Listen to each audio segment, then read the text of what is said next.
Bismillahirrahmanirrahim. Today is the 25th memorial anniversary of the genocide that took place in Srebrenica. I remember the day very well. I remember when it happened. Along with most people who have feelings of humanity, we were shocked.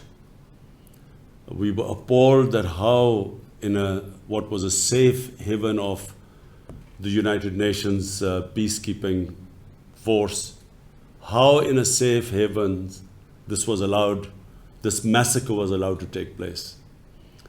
We were all shocked, even when I still remember 25 years ago when it happened.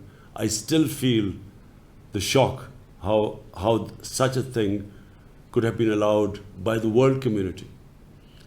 I think it's important for us to learn lessons from that.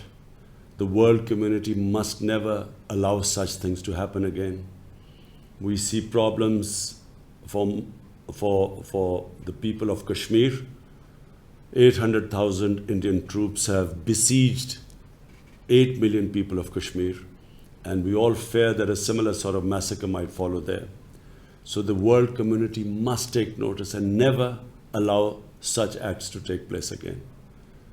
From the people of Pakistan, I send my salams and best wishes to the people of Bosnia.